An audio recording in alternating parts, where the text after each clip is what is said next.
Bonjour à tous, je me présente, Philippe Morisseau. Je vais vous faire un petit retour d'expérience sur, les services managés dans le cadre de la réalisation d'un data hub pour, un des leaders, français, de la distribution d'ultra proximité. Voilà, donc on va au menu de ce jour, si j'arrive à passer à la slide suivante. Au menu de ce jour, on va déjà dans un premier temps, parcourir en fait, le contexte et les contraintes de notre client. Je vous présenterai aussi, notre proposition initiale. Ensuite, on entrera dans le détail, je vous montrerai un petit peu tous les services managés qu'on a mis en place et bien entendu, en troisième partie, le principal, c'est, le retour d'expérience sur les différents services managés qui ont été mis en place et on fera une petite synthèse en dernière partie, sur, les points importants à retenir. Tout d'abord, je me présente, donc Philippe Morisseau, donc je suis architecte, .NET Azure et expert DevOps. Maintenant, ça fait un petit peu plus de 3 ans que je travaille, pour OnePoint et on intervient auprès de nos différents clients pour les accompagner dans leur transformation numérique. Première partie, donc le contexte et les contraintes de notre client et ensuite on verra notre proposition. Alors, en fait, en 2018, notre client est venu nous voir et en fait, souhaitait, offrir une nouvelle expérience, une nouvelle relation entre lui et ses clients, en ayant une expérience beaucoup plus personnalisée et voire même gamifiée, avec ses clients et pour cela, en fait, il était conscient qu'il devait avoir une vision, alors quasi 360, j'aime pas trop ce terme, mais un maximum d'informations sur ses clients et en quasi temps réel afin de comprendre en fait leur activité et de pouvoir interagir le plus rapidement possible.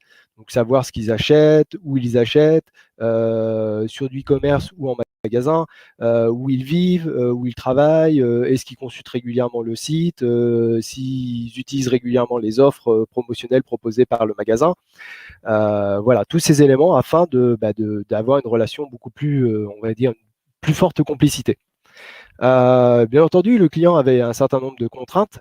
La principale, c'était le cloud provider, hein. Il avait décidé d'héberger la solution sur le cloud Azure.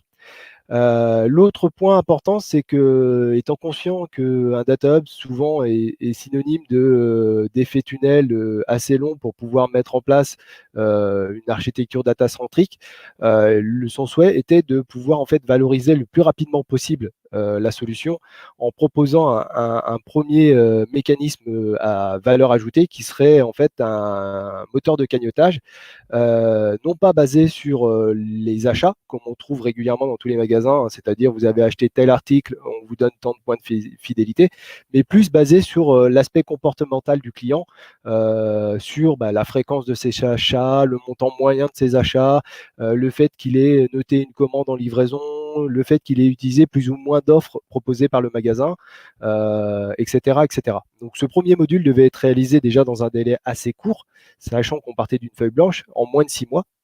Et donc voilà. L'autre point important aussi, c'était de proposer en fait le socle technique donc, du Data Hub avec les mesures de performance en un délai assez court de 20 jours hommes, hein, un mois, pour pouvoir mettre en place ce socle technique. Le troisième point, c'est l'aspect économique. Le client souhaitait vraiment une réalisation la plus simple possible, donc avec le moins de coûts possible, et aussi avoir des coûts d'infrastructure qui sont le plus flexibles possible, parce qu'en fait, dans le cas de notre client, il avait des forts pics d'activité entre midi et 14h et après 17h. Donc l'objectif, c'était d'avoir une solution qui s'adapte à cette activité qui est très variable pour notre client. Notre proposition a été basée sur plusieurs approches. La première consistait à utiliser les services managés. Donc, c'est l'objectif de ce REX pour les avantages qui sont proposés, à savoir l'élasticité offerte par les services managés, la réduction du time to market et la réduction des coûts de maintenance. L'autre élément, c'est l'approche data-centrique, hein. Quand on parle d'un data hub, très rapidement, on va penser à une approche data-centrique. L'objectif étant de pouvoir collecter les données de plusieurs sources de données, de les uniformiser dans un point central qui va collecter et construire une golden key enfin une golden data plutôt, et de l'exposer autour de contrats d'interface et d'API RESTful. Le troisième point, c'est l'aspect DevOps, hein, pour pouvoir en fait avoir cet effet de time to market rapide. L'idée, ça a été de construire l'intégralité du projet autour d'Azure DevOps et donc de pouvoir déployer les différents services dans Azure via Azure DevOps, l'infrastructure Azure dans Azure avec Azure DevOps et même la documentation avec Azure DevOps.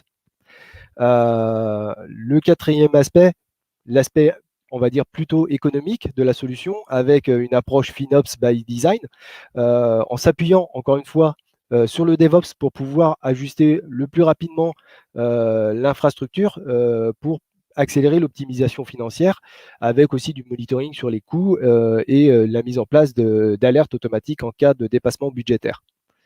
Le cinquième point, la supervision. Ça paraît une évidence aujourd'hui, mais sur un data hub, c'est assez important de pouvoir centraliser l'ensemble des logs, donc savoir retracer tous les événements autour de nos data et aussi utiliser donc un ID de corrélation qui permet de traquer la data dans le data hub tout au long de sa vie.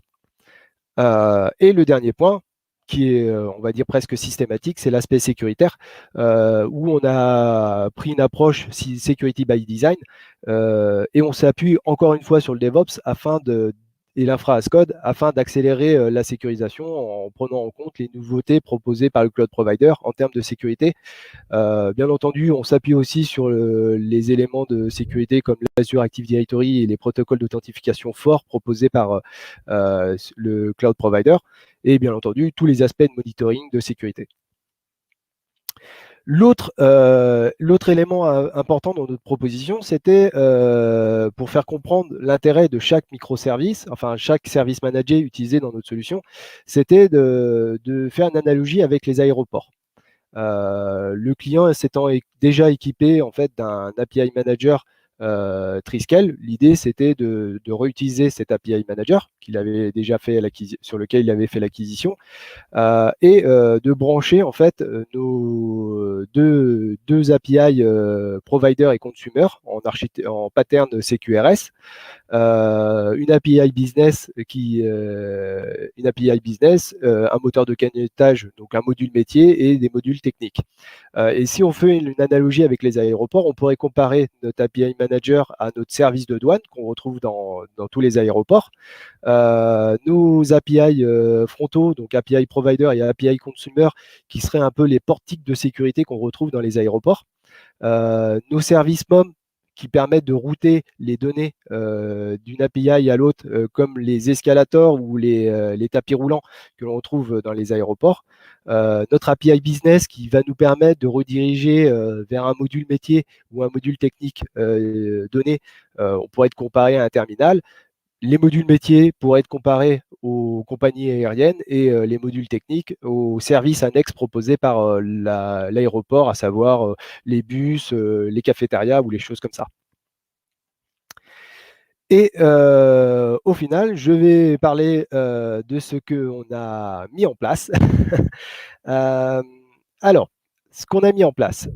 Tout d'abord, avant même de rentrer dans l'architecture finale de notre solution Data Hub, la première question qu'il faut se poser, c'est au niveau du système de stockage, donc notre master data management de notre Data Hub, c'est de savoir quelle solution de stockage on doit choisir.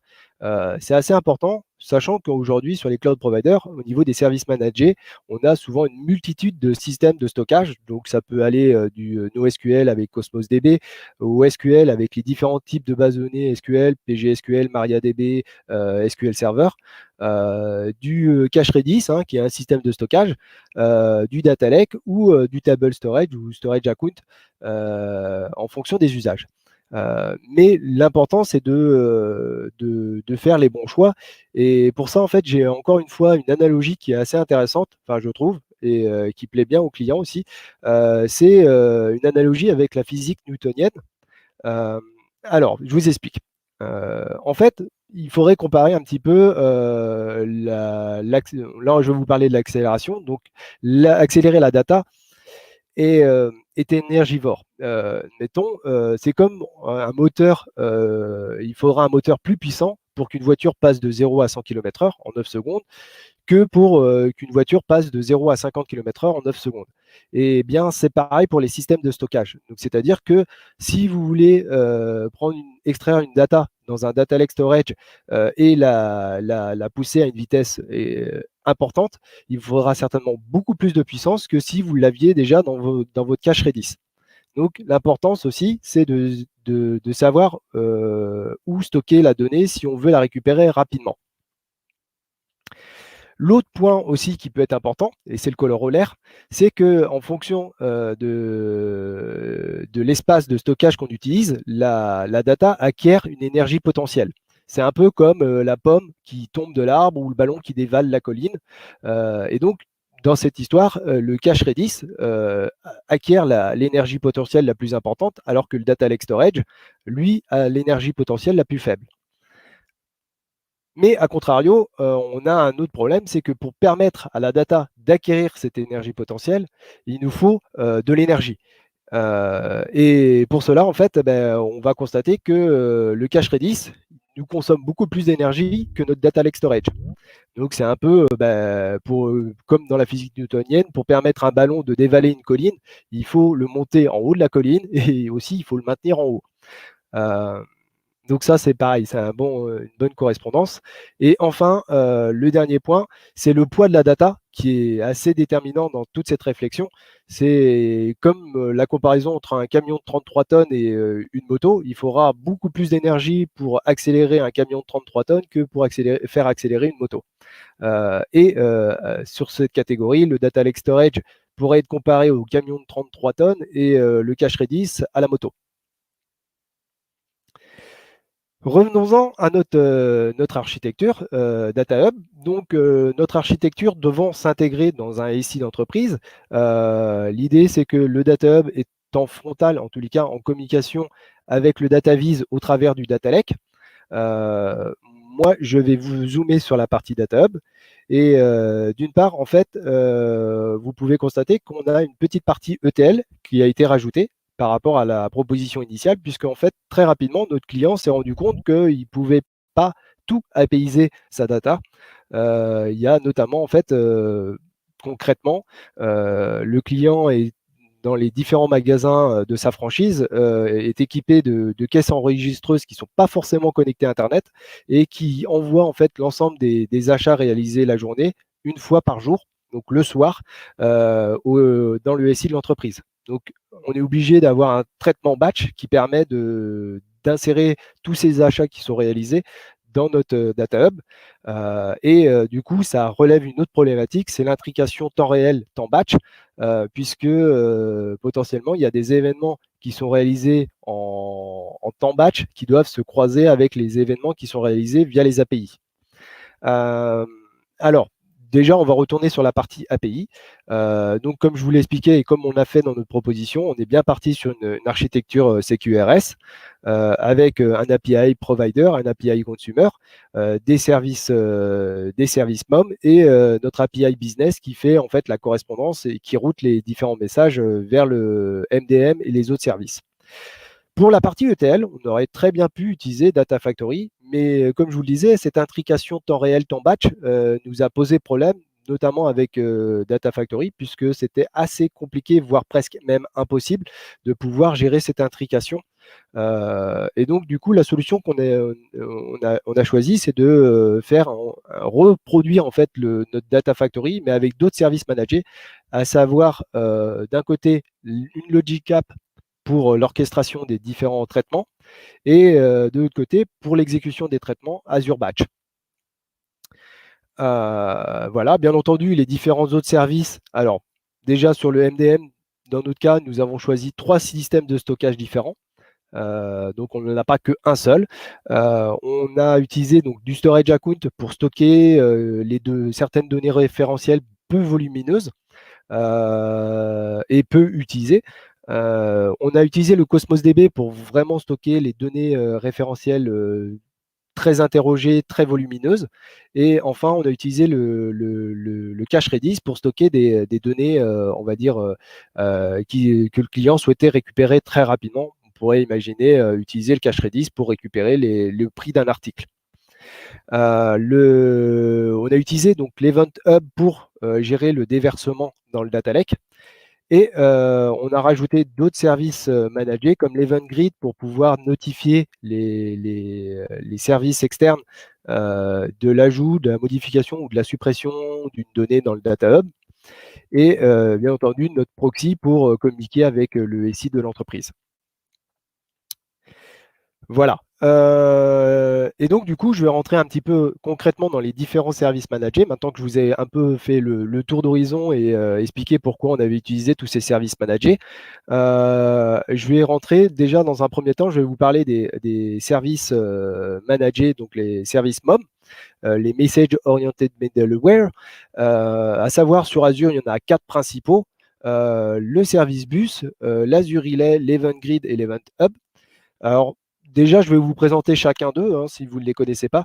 Le service bus, c'est un service de remise de messages à unique destinataire. On pourrait comparer ça un petit peu à votre facteur qui vous délivre votre courrier en accusé-réception. Donc, on va s'assurer qu'un message qui est déposé dans le service bus est remis à un seul et unique destinataire avec un acquittement. Bien entendu, si le destinataire n'arrive pas à, enfin, le message ne peut pas être remis au destinataire, à ce moment-là, le message va tomber en lettre morte. Et bien entendu, il est possible aussi de planifier la remise du message ultérieurement. L'autre service MOM qu'on a utilisé, donc, c'est l'Azure Relay, qui est un service de gestion de WebSocket et donc qui permet une communication, on va dire, optimisée entre deux systèmes. Nous, le gros avantage qu'on a utilisé à l'utiliser, c'était de pouvoir en fait dissocier notre API consumer qui était frontal de notre API business et donc du coup de se retrouver avec une API business protégée par notre Azure Relay et pas directement en frontal de notre API consumer. Et du coup, l'Azure Relay gère la répartition des connexions et des WebSockets entre les différentes instances de notre Azure Function. Donc, système assez pratique dans l'ensemble. Ensuite, l'Event Grid. Donc, l'Event Grid, c'est un service de diffusion d'événements. Il permet de pouvoir diffuser un message. Donc, on envoie un message dans l'Event Grid et on peut le diffuser sur différents types de canaux. On peut l'envoyer sur des webhooks, sur l'Event Hub ou du service bus. Enfin, l'Event Hub, qui lui est plutôt un service de collecte. Donc le premier, c'était un service de diffusion et lui, c'est un service de collecte d'événements. Donc il va avoir la capacité de pouvoir collecter des grandes quantités de données, d'événements surtout, et de pouvoir gérer leur distribution. Donc souvent en mode fenêtré. Donc on va collecter tout ça et on va pouvoir avoir des distributions des fenêtrés, même pouvoir les déverser directement en automatique dans le data lake. Donc, d'où l'utilité pour la relation Data Hub, Data Lake. Globalement, c'est des services managés qui sont très efficaces et qui sont peu onéreux, à part une des contraintes principales que moi j'ai pu constater, c'est le service bus, puisqu'aujourd'hui, le service bus ne peut pas être nativement intégré dans un VNet. Pour pouvoir le faire, il va falloir passer en version premium et à ce moment-là, on va devoir payer une somme quand même assez importante qui est minimum de 570 € par mois. Donc voilà, contrairement aux autres services qui peuvent utiliser des private endpoints, le service bus n'a pas de private endpoint, malheureusement. Voilà pour les services MOM. Donc là, maintenant, je vais focuser sur les différents services de stockage. Donc, dans un premier temps, celui qu'on a utilisé, le Cosmos DB. Donc, c'est un petit peu le service phare de Azure, un des services phares de Azure. C'est une base de données qui offre des performances très élevées. On va dire qu'ils n'ont presque pas de limite. Il offre aussi une très haute disponibilité. Il propose plusieurs API possibles. Hein, on peut utiliser pour l'API SQL, MongoDB, Gremlins, Kafka, Cassandra, etc. etc. Et donc, il propose donc des modèles de données évolutifs. Alors, par contre, bon, il y a quand même quelques contraintes. Donc nous, sachant qu'on a démarré notre projet en 2018, on avait créé donc nos différents conteneurs avec le SDK V2. Et entre le SDK V2 et le SDK V3, il y a eu un breaking change et on a été obligé de transférer l'ensemble des conteneurs qui ont été créés en SDK V2 vers des nouveaux conteneurs qui ont été créés en SDK V3. Donc attention, ça peut avoir un impact non négligeable, hein, puisque ça va vous obliger à avoir une procédure de transfert des données. Et si vous avez énormément de données dans votre Cosmos DB, ça peut être assez douloureux. Alors, le SDK V4 est sorti, je n'ai pas constaté de breaking change. Espérons que sur les prochaines versions de SDK, il n'y en aura plus. L'autre contrainte principale, c'est qu'aujourd'hui, il n'y a pas encore de partial update. Ça veut dire qu'aujourd'hui, si on veut faire une mise à jour d'une donnée dans Cosmos DB, on va être obligé de récupérer la donnée, de la mettre à jour et de la repousser dans le Cosmos DB. Donc attention, si vous avez plusieurs systèmes qui réalisent des opérations en parallèle sur votre même collection, potentiellement, vous allez avoir des problèmes. Le troisième point, c'est qu'aujourd'hui, sur le change feed, donc c'est un des mécanismes qui permet de détecter qu'il y a eu une mise à jour ou un ajout, une modification d'une donnée dans le Cosmos DB, on n'a pas l'information sur est-ce que c'est un ajout ou une modification. Et le dernier point, c'est l'autoscale. Donc une des fonctionnalités qui est arrivée, donc, je crois, en 2019 ou en 2020, j'ai un doute là-dessus, et qui aujourd'hui est limitée à un multiplicateur par 10, c'est-à-dire qu'aujourd'hui, l'unité de mesure d'un Cosmos DB, c'est le request unit par seconde. Si on décide de prendre sa valeur minimum qui est 400 et d'appliquer l'autoscale, ça veut dire qu'on ne pourra pas dépasser les 4000. Je vous donne un exemple. Aujourd'hui, moi, sur mon client, on va de 400 à 20 000. Donc, l'autoscale, nous, on ne l'utilise pas. Hein. On a fait notre pop autoscaler qui fonctionne plutôt bien. Donc, à venir, le partial update, hein, puisque aujourd'hui, il est en private preview. Donc, j'ai bon espoir qu'il apparaisse un jour et ça nous simplifiera beaucoup la vie. Petite astuce aussi à retenir. Si vous ne trouvez pas de partition key, c'est un élément obligatoire dans vos données pour sauvegarder vos données dans le Cosmos DB, vous pouvez utiliser une clé de hachage basée sur votre identifiant. Ça fonctionne plutôt bien. Donc, vous faites un CRC 2 pour avoir 4 partitions, CRC 3 pour en avoir 8, etc. etc. Le cache Redis, ensuite, donc c'est un service de stockage de données clé-valeur mémoire. C'est un service, encore une fois, super bien managé sur Azure. Il permet de différents usages, donc chargement en mémoire de données en base, préservation de données de session ou messagerie. La petite astuce, nous on l'a utilisé notamment pour régler notre problème de transactionnalité des mises à jour de données dans Cosmos DB, donc pour résoudre le problème du partial update en gérant le verrou dans le cache Redis. Le troisième système de stockage, le storage account, donc voilà, qui propose différents usages de stockage, le blob pour stocker des fichiers, le file pour pouvoir en fait proposer une interconnexion sur un système de fichiers type sur une VM ou sur des systèmes tiers. Les queues qui permettent de gérer à moindre coût des files d'attente et les table storage qui permettent de proposer des services de stockage sous forme de table à moindre coût. La petite astuce complémentaire, c'est qu'on peut l'utiliser conjointement avec une Azure Function. Et dans ce cas-là, le storage account peut se transformer en un serveur FTPS à moindre coût. J'y reviendrai un petit peu plus tard. Le Data Lake Storage, le dernier système de stockage dont je vais vous parler, je pense que voilà, hein, c'est un système de stockage avec des capacités de stockage quasiment illimité, qui offre bien entendu plusieurs mécanismes de sécurité, le chiffrage par certificat, les pare-feux, la gouvernance. On peut choisir le paiement à l'utilisation. L'une des principales contraintes que je verrai aujourd'hui sur le Data Lake Storage, c'est la bascule de Gen 1 à Gen 2, à savoir que Gen 1 va être décommissionné par Microsoft en 2024. Donc, si vous n'avez pas fait la bascule sur la Gen 2, je vous conseillerais fortement de commencer à y réfléchir. Et donc, je vais vous parler des services d'exécution. Rapidement, ça permet l'exécution de... Donc, l'Azure Batch, c'est très pratique de mon point de vue. Ça permet de l'exécution de n'importe quel type de batch, du .NET, du Java, du Python. Enfin, là, on a le choix des langages que l'on veut. C'est exécuté sur des machines entièrement managées, donc avec l'OS que l'on souhaite, Windows, Linux ou votre propre image. Vous pouvez choisir entre des machines dédiées ou des machines à faible priorité. Et vous pouvez aussi les interconnecter avec des systèmes tiers, donc votre Azure Key Vault ou votre VNet dans Azure.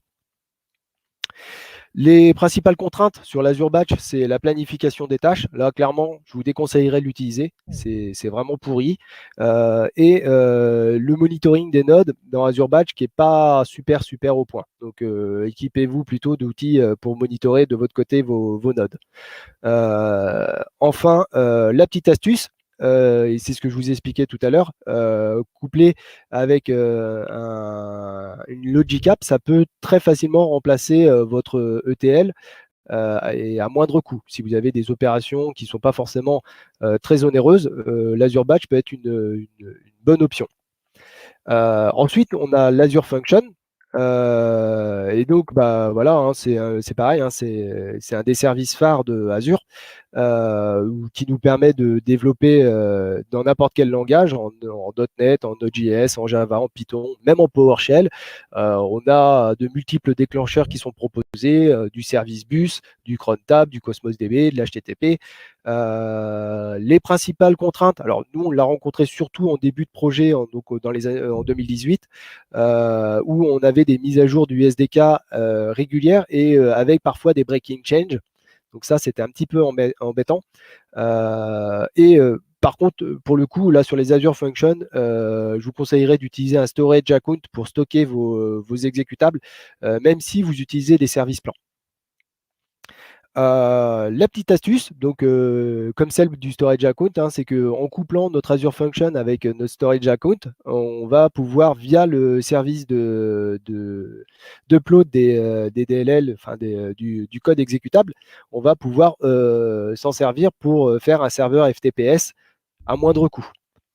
Donc ça, c'est la petite astuce bien économique. Et donc ça a bien plu aux clients. Ensuite, le service d'orchestration de Logic App, qui est un service de gestion et d'exécution de workflow. Il nous propose plein de connecteurs. Il y en a une quantité, des connecteurs Salesforce, Office 365, Twitter, Dropbox, Teams, etc. Dynamics CRM. Les contraintes, c'est qu'aujourd'hui, les Logic Apps, c'est un service public. Si à un moment donné, on souhaite exécuter notre workflow dans un environnement sécurisé, donc dans un VNet d'entreprise, il va falloir à ce moment-là faire l'acquisition d'un ISE, Integration Service Environment. Et attention, ça coûte cher, c'est plus de 4 000 € par mois. Ensuite, je vais terminer avec l'Application Insight. Donc le service de collecte et de traitement des logs applicatifs managés sur Azure. Donc c'est une surcouche d'Azure Monitor et ça permet de collecter à la fois les métriques et les logs. Donc ça collecte tout et ça propose nativement des rapports qui sont plutôt bien pensés, hein. Donc on a des rapports d'erreur, rapports de performance, cartes applicatives, analyse des usages des utilisateurs, etc. Par contre, attention quand même, on peut vite atteindre des coûts qui sont plutôt importants parce que si l'application génère des gros volumes de logs, les coûts, étant donné qu'ils sont liés au volume de logs ingérés dans Log Analytics, on va avoir un coût qui peut vite flamber. Et je vais terminer rapidement sur ce qu'il faut retenir de notre retour d'expérience. Alors, quelques chiffres, hein, je ne vais pas vous embêter avec ça, mais pour vous donner un petit peu une idée des différents services managés et vous montrer surtout qu'au final, on a une solution qui est assez économique, puisque on a une solution en prod qui tourne à environ 2 000 € par mois pour gérer 75 millions de commandes, donc 75 opérations de mise à jour ou d'ajout, modification ou suppression, et 250 000 interrogations par mois, donc les interrogations, les queries. On gère 16 objets métiers, donc on gère aujourd'hui les données clients, les achats, les produits, les offres, les magasins, etc., etc. Donc il y a vraiment aujourd'hui, c'est une pierre angulaire chez notre client et on gère beaucoup d'objets métiers importants pour le client. Bien entendu, c'est pas parfait, comme je vous le disais, le Cosmos DB, il n'y a pas de partial update aujourd'hui, il n'y a pas de différenciation entre les différents événements. Le batch, la planification, c'est pas terrible, donc il faut en général utiliser autre chose si on souhaite planifier le traitement l'exécution d'un batch. Le Data Factory, comme je vous le disais, le data flow qui sont trop limités aujourd'hui, de mon point de vue, pour gérer les problématiques métiers comme l'intrication temps réel, temps batch. Et puis après, les choses qu'il faut bien faire attention, le service bus qui nécessite une intégration VNet qui est assez onéreuse, et encore ça va. C'est pas pire que les Logic Apps qui nécessitent là carrément un bon coût initial. Et bien entendu, faire attention à Application Insight et Log Analytics pour le volume de données ingérées qui peut vite devenir très onéreux. En conclusion, et j'arrête là, l'industrialisation a été un vrai succès pour le client parce qu'avec notre démarche DevOps d'ajustement de notre infrastructure, on a réellement pu mettre un gros coup d'accélérateur et en l'espace de 2 ans, donc on a mis en place une solution qui aujourd'hui est d'une pierre angulaire du SI de notre client. Au final, aussi, l'autre point important, c'est que c'était plus économique que prévu. Initialement, le client se projetait dans un usage futur à plus de 5, 6 000, 10 000 euros par mois. Et aujourd'hui, on est quand même assez restreint. On a réussi à tenir un budget d'environ 2 000 euros par mois en prod. Donc ça, c'est une réelle satisfaction pour le client. Le troisième point, c'est la maîtrise de la data, puisque aujourd'hui, avec ce Data Hub, il gouverne sa data et c'est lui qui décide ce qu'il transmet ou ce qu'il partage à ses différents partenaires ou à ses différents services internes au SI. Et bien entendu, le quatrième point, c'est le monitoring. J'en ai parlé rapidement, mais avec Application Insight et les ID de corrélation qui permettent de traquer notre donnée tout au long du processus, le client a un système qui est plutôt efficace et qui permet très rapidement de détecter et de comprendre lorsqu'une donnée n'arrive pas à être traitée lors d'événements d'erreur. Voilà pour moi. J'espère que ça vous a plu. Est-ce que vous avez des questions? Et je vais regarder un petit peu, vous patientez. Levez la main si vous avez des questions. Ou activez votre micro.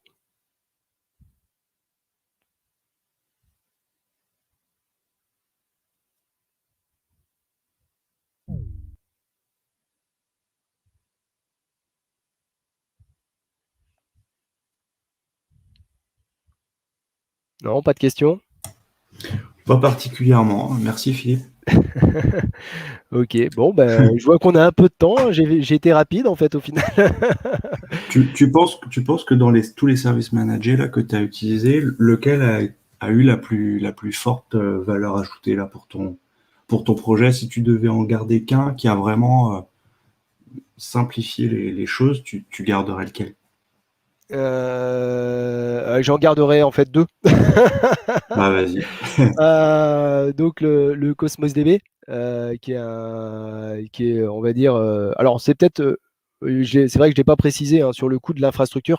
C'est quand même le service qui a certainement qui coûte le plus cher aujourd'hui dans la solution, mais qui a quand même le gros avantage de pouvoir en fait permettre de gérer plusieurs scénarios, plusieurs use cases dans notre solution Data Hub, à savoir de pouvoir notifier des partenaires à l'extérieur du SI de l'entreprise via des notifications basées sur le change feed du Cosmos DB, mais aussi de pouvoir avoir des performances très intéressantes, tant à la fois pour l'enregistrement que pour l'interrogation. Et l'autre service que je retiendrai, c'est quand même les Azure Functions, qui offrent en fait un maximum de flexibilité dans ce type de scénario, où en fait on a besoin d'avoir des services qui s'exécutent immédiatement et d'avoir en fait des choses assez simples à interconnecter, puisque le Data Hub, on n'a pas vraiment énormément de métiers dans ce type de service. On est sur des systèmes de routage et pour le coup, les Azure Functions s'y prêtent bien. Ok, ça roule, merci. Bonjour, moi j'avais une question aussi. Oui. En fait, Mehdi Elkouen, j'ai entendu ta description de Cosmos DB, j'ai trouvé ça vraiment top. Donc base de données, multiparadigme et tout. Et je me suis demandé, mais comment on fait du dev avec ce truc sur le poste de dev? Alors, en fait, il y a sur Cosmos DB, il y a un SDK qui est proposé donc dans différents langages et qui permet en fait de pouvoir s'adapter. Donc, dans les différents langages et dans les différents avec les différentes API. Donc, ça veut dire que si vous choisissez, admettons, SQL, vous avez un SDK Cosmos DB SQL qui vous permet d'interagir avec votre Cosmos DB directement. Donc, c'est assez simple. Typiquement, nous, on utilise des requêtes Link en .NET pour pouvoir interagir avec le Cosmos DB. Mais donc, alors, en dev, tu travailles directement avec tes services cloud. Tu n'as pas quelque chose en local Ah oui, non, alors du coup, oui, nous, on a en fait dans notre infrastructure, on a créé en fait un Cosmos DB pour notre environnement de dev qui est accessible pour les développeurs sur lequel ils travaillent. Ok. Donc, je préfère cette solution. Alors, je crois savoir qu'on a des émulateurs Cosmos DB, mais j'avoue que je me méfie souvent et je préfère jouer avec les contraintes du cloud provider que de jouer sur mon environnement cloisonné. Ok, merci.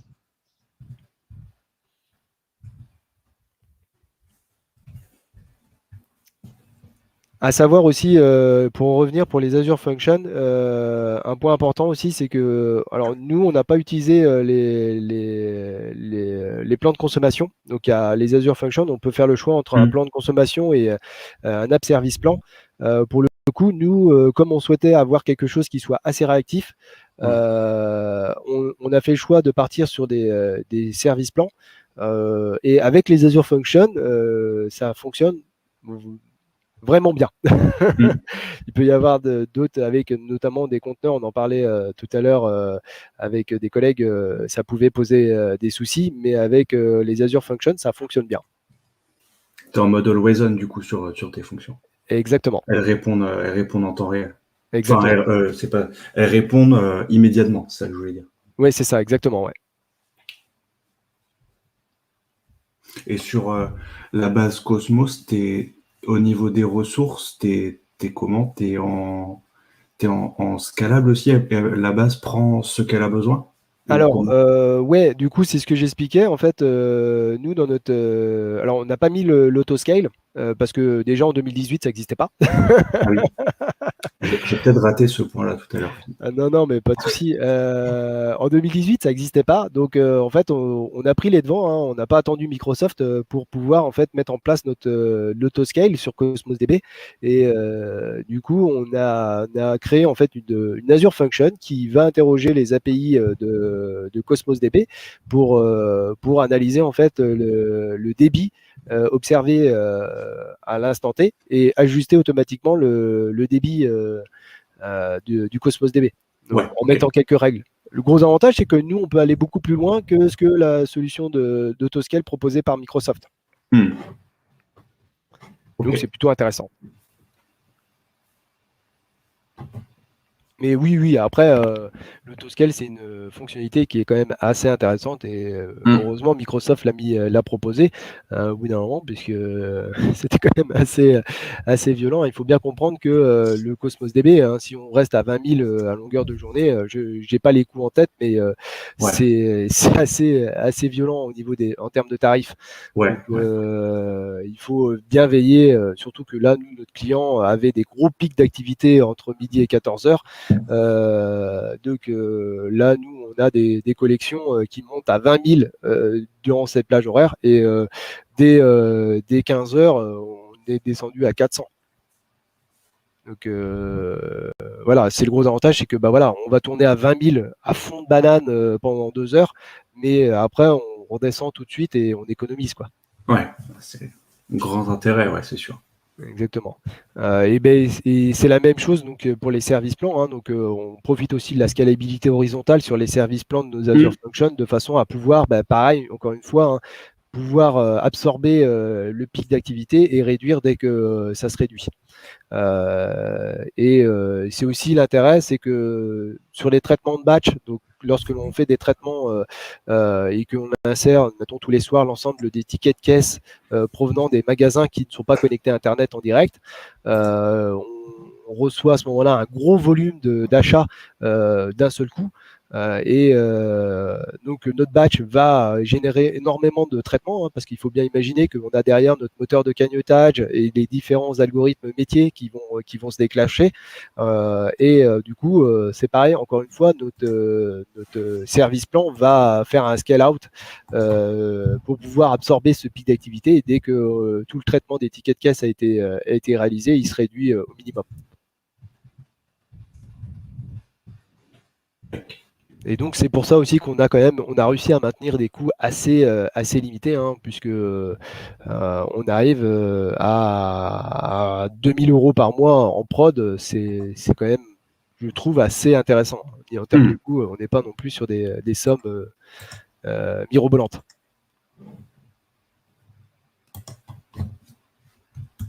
Est-ce qu'il y a d'autres questions? Là, si je mets bien ma tête, on pourrait voir mes cornes.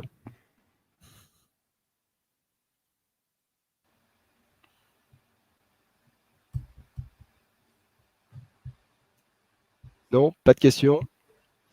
Non. Bon, très bien. Je vous remercie à ce moment-là et puis je vous souhaite une bonne continuation au Cloud West. Merci. Salut. Merci beaucoup. Merci à beaucoup. bientôt. Au revoir.